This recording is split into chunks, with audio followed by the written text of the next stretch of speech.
So I think this could be an absolute lifesaver for anyone that has patellar tendonitis and probably many other knee issues. This is a floss band, and this is a Voodoo flossing technique. Now this kind of became popular around the CrossFit years. This is something that was kind of pioneered by Kelly Starrett. I'm going to show you how to do it, and we're going to talk about why it works, or we're going to at least philosophize a little bit as to why it works, because the thing is we don't actually know why Voodoo flossing works, but we know that it does work. So if you do have patellar tendonitis, I would recommend getting a hold of one of these bands. Now we're going to take you through the technique of how to wrap the knee. You can do this above and below the knee. If you have a smaller band, maybe you can do one below the patella, but with these big ones, above the patella, just directly, with about 50% stretch. So, you know, this would be 100, so you want about half of that, about 50% stretch, and just continue up the thigh. Once you run out of band, you can just loop it inside and pull it through the other side. Okay.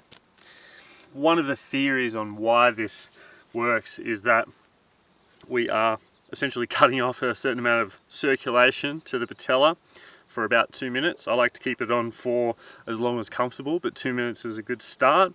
So let's say we're cutting off that circulation, and then we take the knee into a full bend, and you want to bend it so that the hamstring is covering the calf. And you can do this in a split squat. You can do it in a Hindu squat or a sissy squat. You could even just do it in a partial bend. But just spend about 2 minutes, or as long as is comfortable, with the Voodoo floss band above the knee.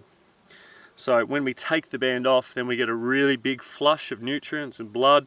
We get a whole bunch of circulation back into the knee. And that's one of the theories why it works.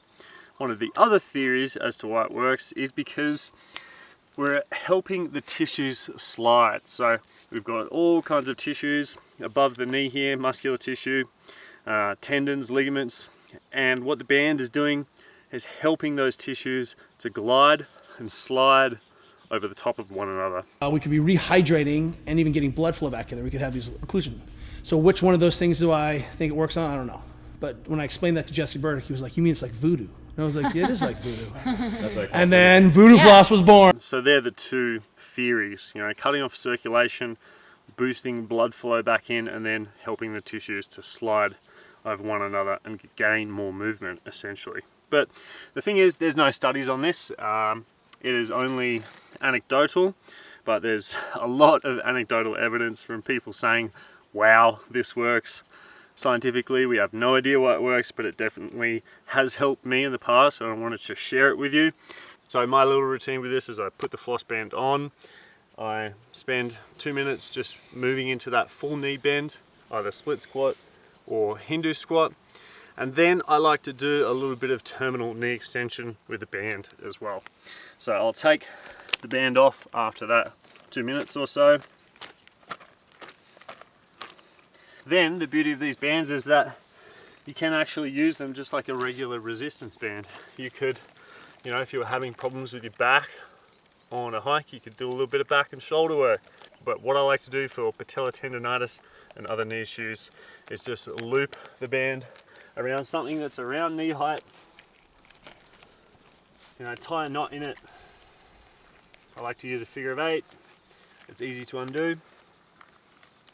And then we can move this part of the looped band around the back of the knee, and here we can do terminal knee extensions.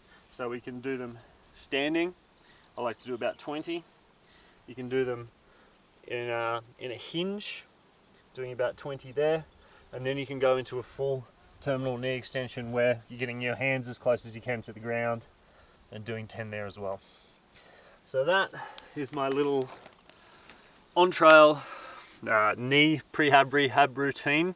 I think this will work especially well for people with patellar tendonitis.